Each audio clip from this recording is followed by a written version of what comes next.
I got the flow. I'm about to pull up. It's wishful kindness. And I've been waiting so long. Now I gotta resurface. And we about to talk stop. All the bread and we burn it. Cause I've been feeling cool time. I've been fucking cool time. We're turning up.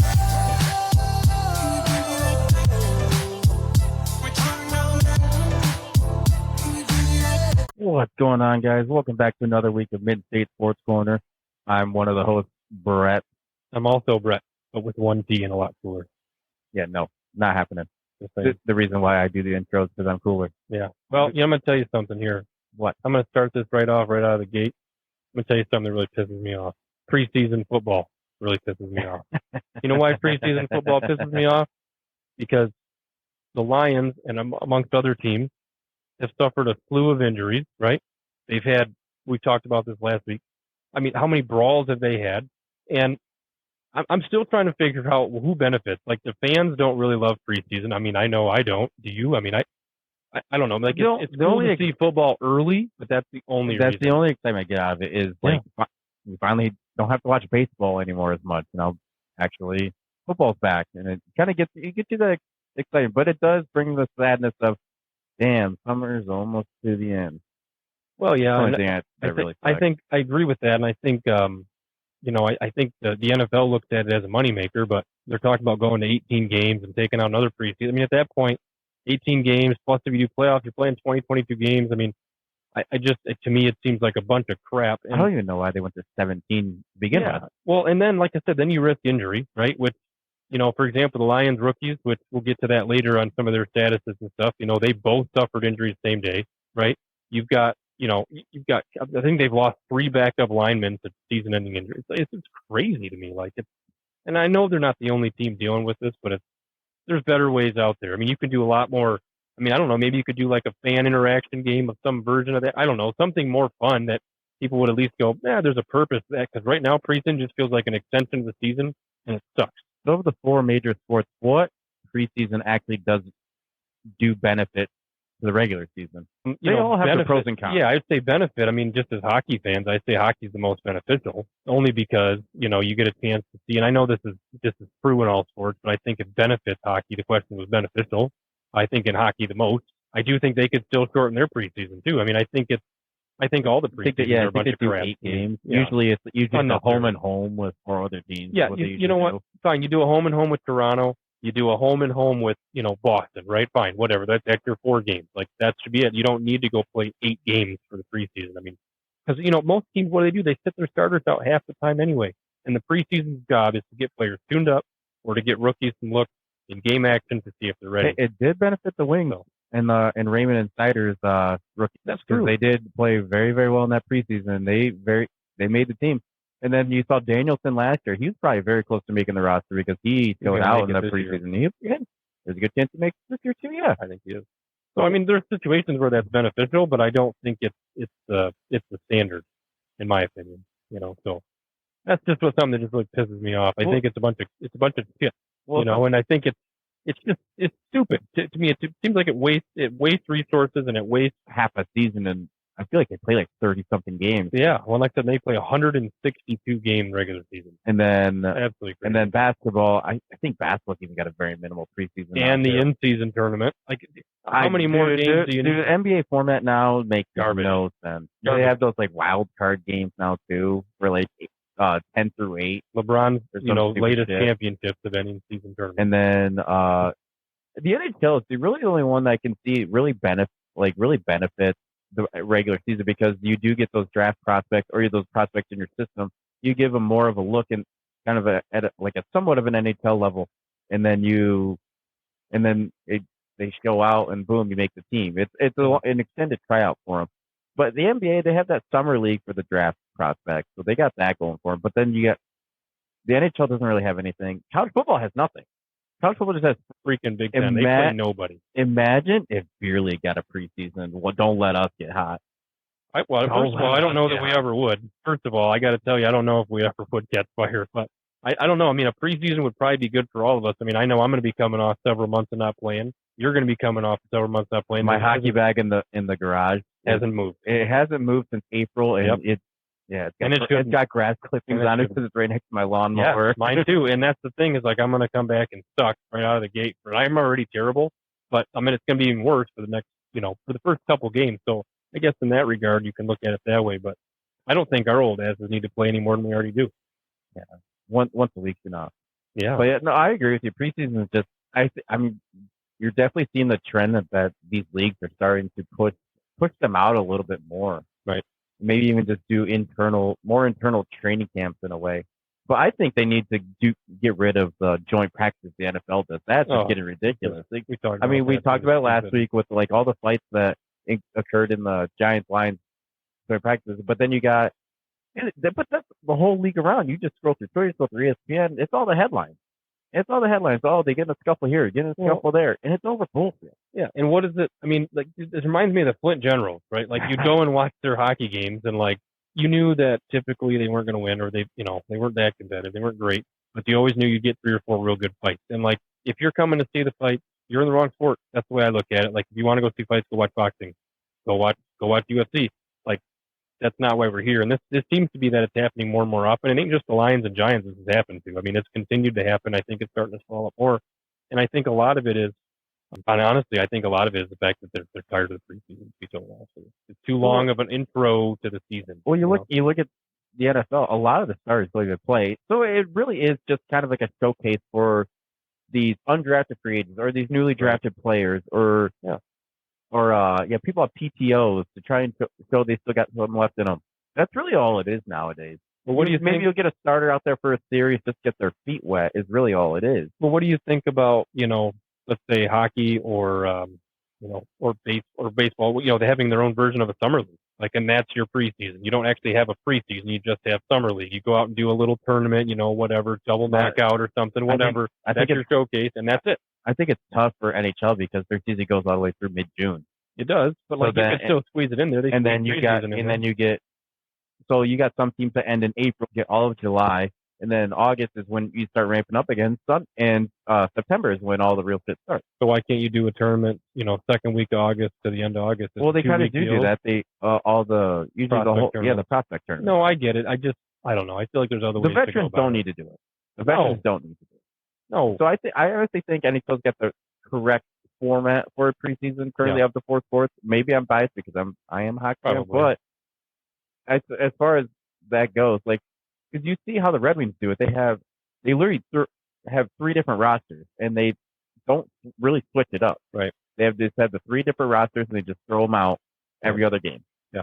So, but I don't know. I'm not a big fan of preseason and this is a prelude to us talk about the Lions preseason game last week. Obviously, we recorded the night before the preseason game, and obviously we're recording the following Wednesday, and they start again this Saturday against the Chiefs.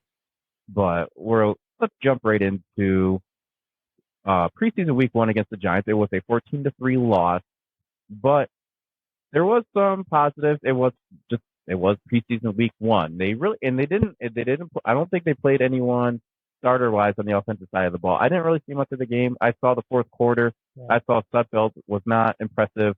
Saw Hendon Hooker but he left the game with an injury. Shocker. That's concerning. But he's back to practice today. Yeah. He's back to practice. Well, you see they signed Jake Fromm, to fill that spot in case Hooker can't go.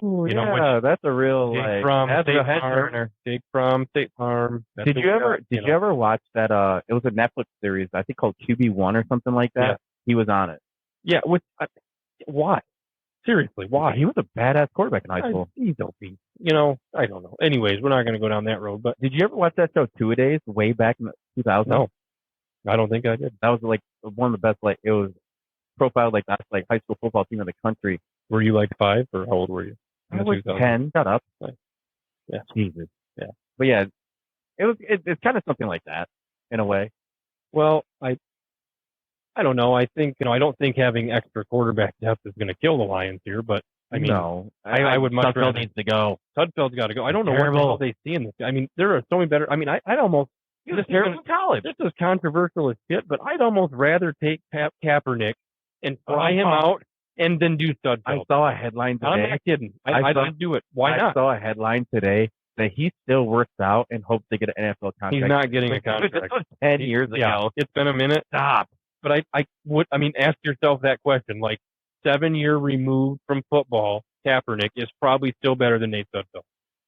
Probably. He can't hit the broadside of a Probably. barn. I don't know. I can't figure out why they still have him on the roster. I mean, there's the only value you can say is you get him cheap. Well, that's great, but like I'm pretty sure the backup quarterback's job is to say, look, I'm not going to come in and win all the games the starter will, but I'm going to hold you in the game. And I'm not confident he can do that.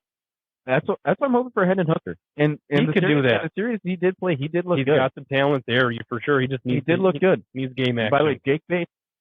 So there is one offensive starter special team starter that did get in the game, nailed a 53-yard field goal. Yep. So go Jake Bates. He had a 64, I think. Yeah, he's nailed him in practice. Yeah, but he's had a few misses too. And you know what? There was a guy. Man, I don't remember what it was from, or what pod it was from, or whatever. But they were talking about Jake Bates, and and the fact that he can consistently hit it from 50 plus.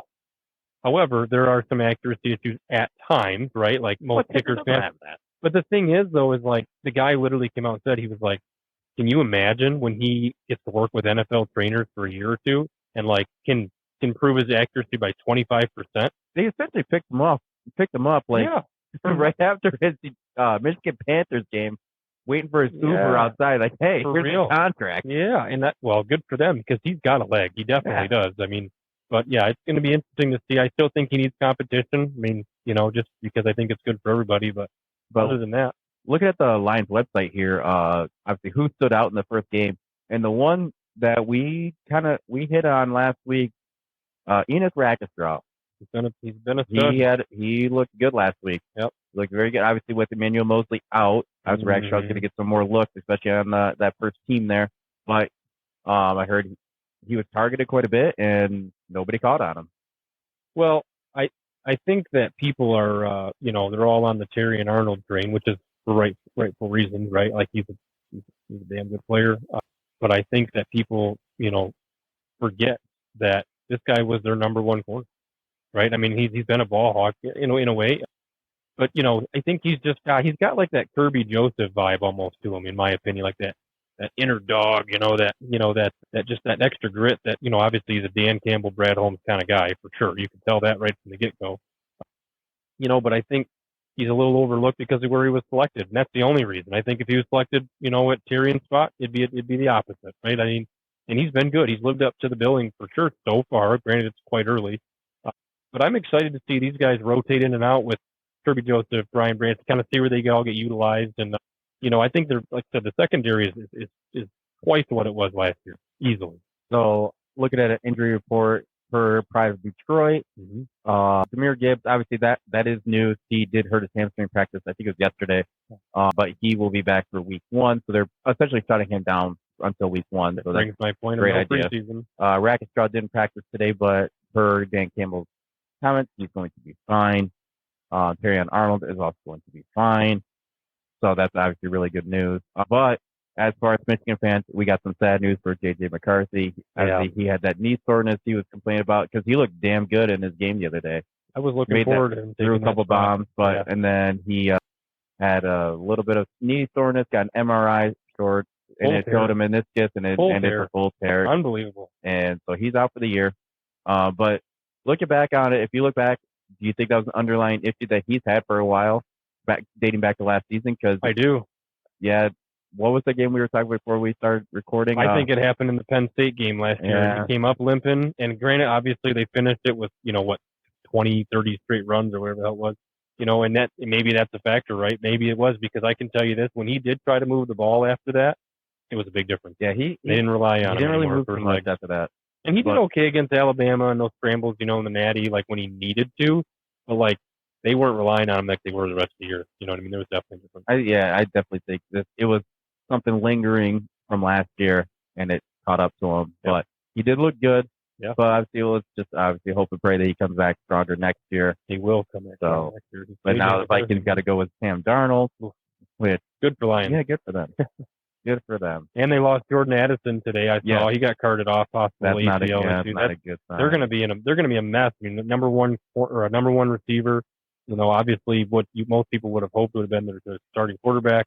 But I don't think this is the worst thing for JJ to do either because, I think, I think that sitting behind even a Sam Darnold, right? Like he's not the dude to learn from necessarily, but like just sitting back, absorbing the NFL lifestyle, the schedule, mastering that playbook from a a study type of format, right? Like you're constantly having that in front of you because you can't participate. I don't think that's going to be bad for him. And from what I've always gathered of him at Michigan, obviously a little biased, but he's always been a sponge. He's always had that attitude. He's always put a positive spin on things. And this is no different. And this is what JJ does. And he's going to overcome some adversity like he always has. And I expect big things out of him. Unfortunately, he's in our division, but I look forward to seeing him this year. And it's unfortunately won't. One cool thing I saw headlines today as far as Lions practice goes, there was another Detroit head coach there, and in his comments, he's like he wants Dan Campbell to come talk to his team. He wants to instill what Dan Campbell has done over at Ford Field to bring it over to Little Caesars Arena. So we had Newsy Lalone over at Lions practice today. So, and this is something I've been saying. Lalone's got to go talk to Dan Campbell and figure something out. Well, yeah, I mean, yeah, we've talked about this before too. Like Malone does some things that you're like, what are you doing, Jeff Petrie? Why is Jeff Petrie playing? Like we don't understand that. And might very well be a great guy, not a good defender. Not anymore. He used to be, not anymore. But Dan Campbell has just got a vibe on him that that I think anybody, regardless of sport, is like, dude, I want to run football with that guy. And, exactly. And I think he can inspire anybody. And I think that he'd be great for the Red Wings. I mean, hell, you never know what could happen. He can inspire a little bit extra confidence. So we'll take that and we'll transition right into talk about a little Red Wings talk. It's been a few weeks since we talked about them, but on the Red Wings front, we are sitting currently. It is August 14th, and Seider and Raymond are still sitting without a contract. So where's your nervous level on that?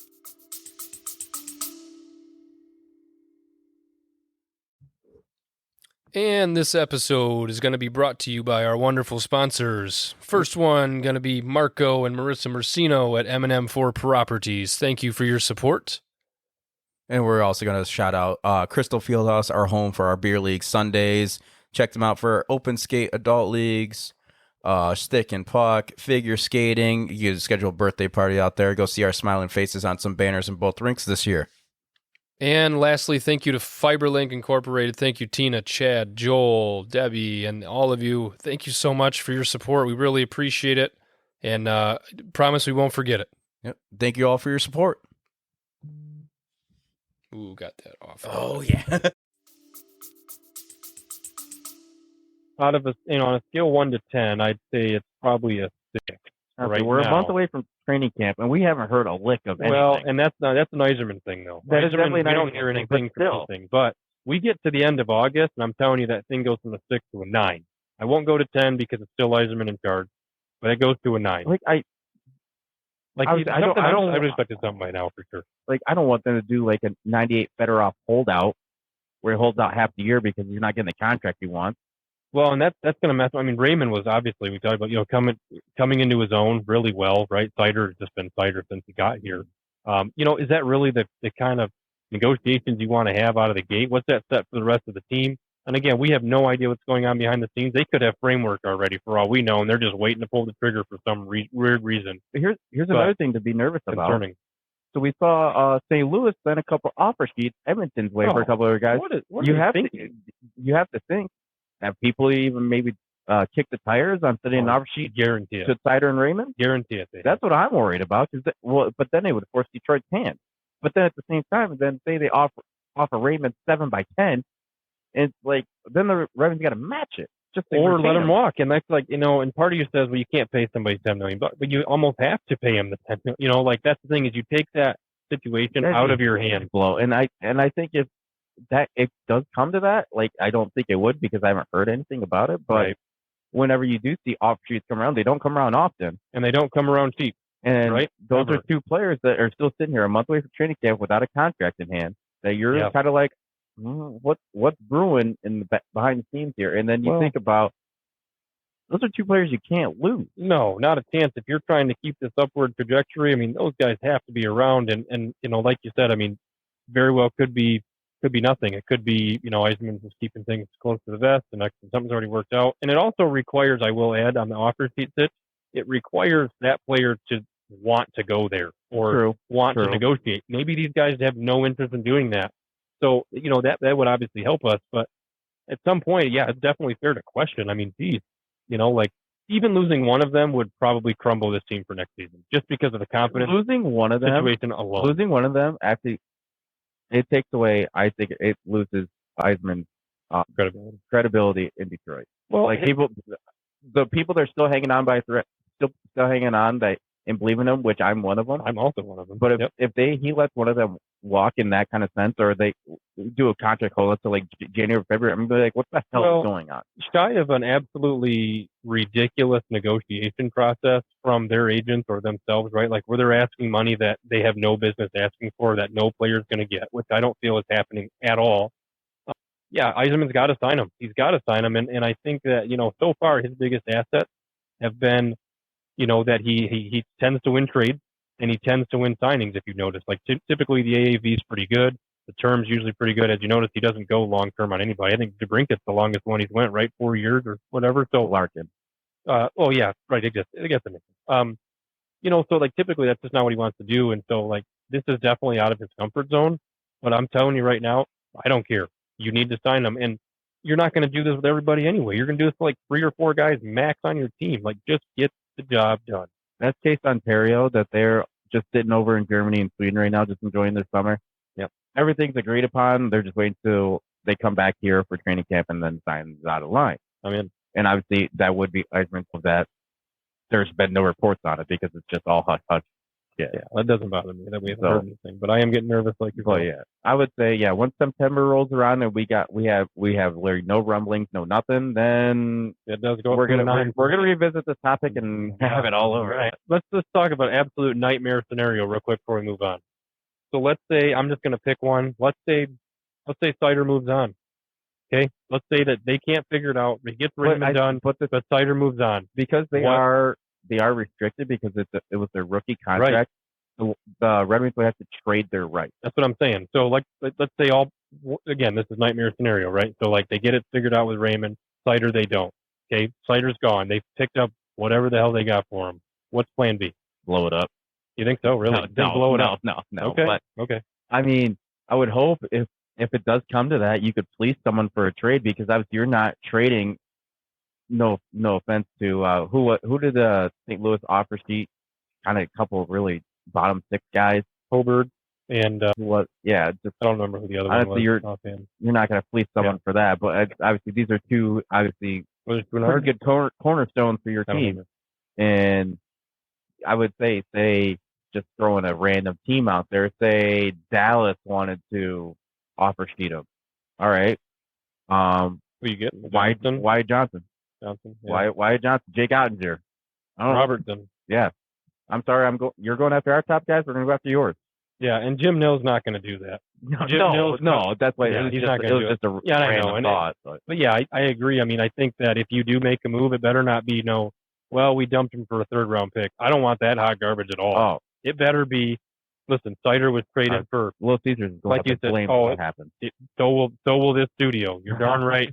Sorry, no offense, but you'll lose your house. All these Red Wing hats on our table. Yeah, it would be terrible. Yeah, you got to get a game changer, at least for offense. Like if you're going to say, okay, we're not prioritizing defense, right? Like Seider's gone, so it better be somebody that's going to make a damn difference on that team because that's just too big of a loss. Either one, you could speak that same thing for either one of them. I mean, Raymond last year was absolutely lights out. Some of the best hockey we've seen in Hockey Town in a while. On an individual level, you don't let him walk. I mean, you just can't. And Seider, I mean, he's been rocked out. Has he missed any time at all? I don't think he's missed a game. Seider has never missed a game. Yeah. So I mean, he even had a game where he got injured, went to the hospital, got checked out, and then came back and played the next night. I think that's awesome, and that's the guy that you keep around. And I forever. think Raymond missed maybe 5 games, and I think that was just this past season. He's been pretty durable. Especially with the game Seider plays, leads the league in block shots, and he hasn't missed one. And our armchair GMs will all agree that again, these are just 2 guys that you don't let talent like that walk out the door. Your future cornerstone. Because, again, you could go and draft 5 more players in those exact same slots, and you couldn't hit on any of them. That could have very well happened. So the fact that you hit on 2 of them and then they're up for deal, you got to sign them. I swear to God, Eiserman, if you don't sign them, we're going to have a conversation. It ain't going to be a good one. I don't know how we're going to get your email address, but we'll get it, and we're getting you on this pod, and we're going to talk about it. Figure it out. We're going to throw contract ideas your way, and you're going to probably look at us and laugh, and that's fine. As you should. But we're not educated. We're a damn good podcast, and we have good opinions. Well, that's all we have is opinions. So, Eiserman actually, I wouldn't know what we're talking about. Okay, we actually don't know. Did you see a video that Chris Draper actually played a pickleball event the other day, and I think he beat like the number 1 like amateur. That's fantastic. I love that. That's such a Draper thing. I would say that is exactly a Draper thing. That is such a Draper thing. Missing him on the ice. But good he's still around the organization. His typical, I'm going to go up to the outside and rip a slap shot. Every time. And it was it was always at the right time, right? Like that's easy to say, but it seemed like it was always at the right time. Good for it. Let's see. So let's get a little more Red Wings in here. Did you see that the Larkin, Petrie, Kopp, and DeBrincat were at Lions practice as well? They gave Jared Goff the number 16 jersey. They gave Jared Goff his own jersey, but then they gave him a 16 Konstantinov jersey. So I like cool that. Little feel good moment there. I like that. Obviously, we're big Vladdy fans, right? As Red Wings fans in general. Again, don't know why Petrie was picked. I get he's from Michigan. Boy. That's all it was. I don't care. I mean, then you take 3 players. I mean, Petrie does not need for the to be record. There. For the record, there's probably the only 4 still in the area during the offseason. Sorry to burst your bubble. Yeah, that's exactly what it did. It burst my bubble. Exactly what it hit you with back. Sorry. I don't know. Again, I guarantee you, if I saw Jeff Petrie in public, like I would still go up and talk to him and shake his hand and all the things. But like, he's not the dude for me, man. Hey, dude, can you go on LTIR? Yeah. What are you thinking about? You want to go golfing early? Yeah, we could use that cap space. Maybe we could work something out. Like, just get out of here. I don't know. It's frustrating. I could talk about that all night, but we're not going to do that. Do you want a Red trivia question? Dan, do you want me to do a trivia question? Ask yourself this because I'm no good at this. All right, fine. Go ahead. Hit me with it. I'm going to start. Give me 10 seconds to think of one. I got. You're not even prepared. Because it takes me 10 seconds to think of one. I'm sure that's not the only thing. Let's see. While you're thinking of that, I do want to shout out to both of our wives. We somehow have figured out to do a podcast with 2 Bretts. Both of our wives are Cassandra's. Mm-hmm. I don't know how we did that either. I feel like that's just interesting. How does that line up? That is cool.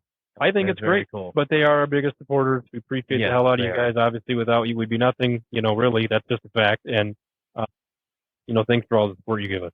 For my wife, Cassandra, I'm sure you feel the same way. Oh yeah. I gave her a shout out last week and she absolutely loved it. Great. Well, here we are again. Hope she loves it again. The wife. Yeah. That's her name on my phone. The wife. Oh, well, you could do better than that. I got to tell you. I mean, I'm gonna speak up for her. No, that's just been our thing forever. You want just basic name? Oh, yep. The wife. Makes sense then. I'm the husband in her. So that's really classic. That's really nice. It's just a thing that her and I have. I like it. All right, so I got one. Let's see.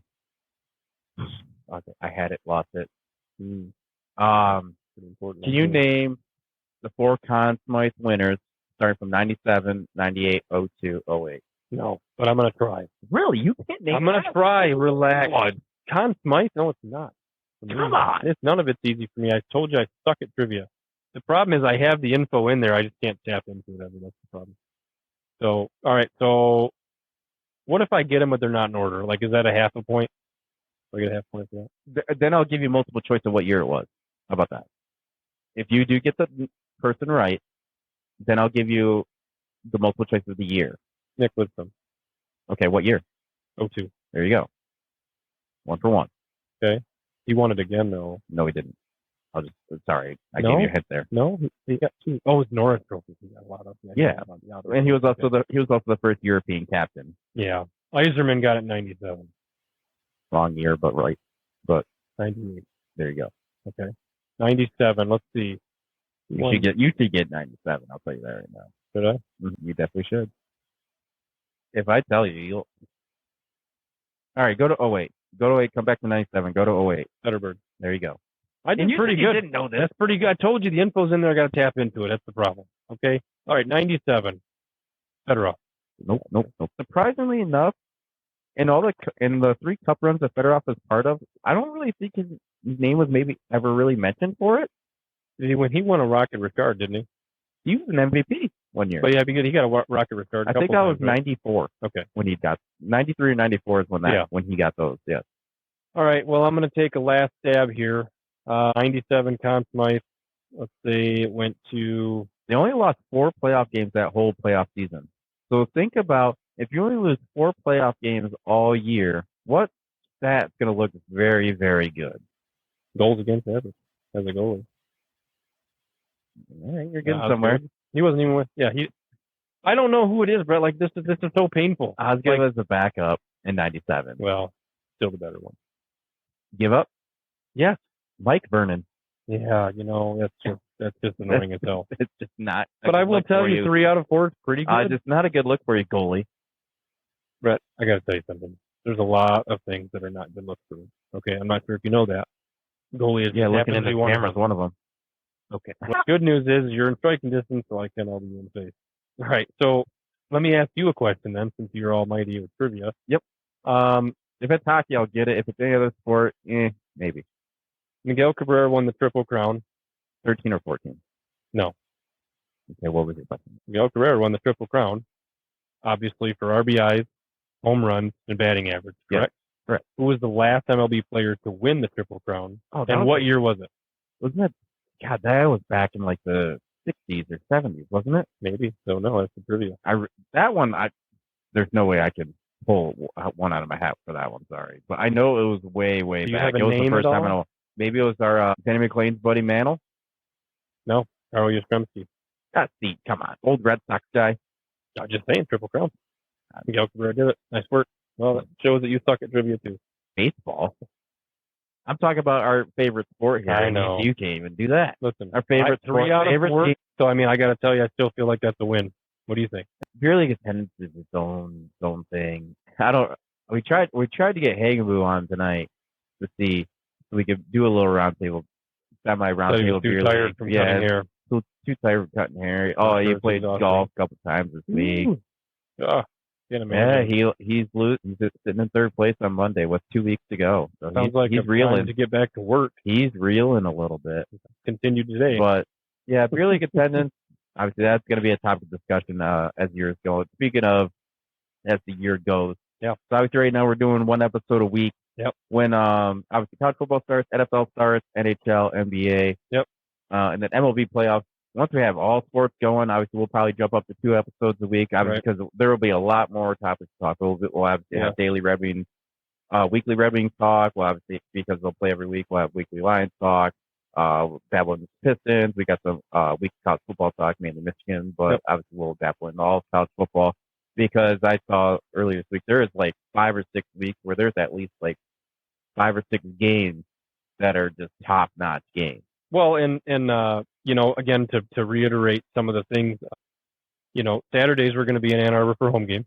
We'll be in Detroit for some Lions games, of course, and Red Wings games during the week. Dabble in some Griffins games a little bit. We're going to do some Grand Rapids Griffins games.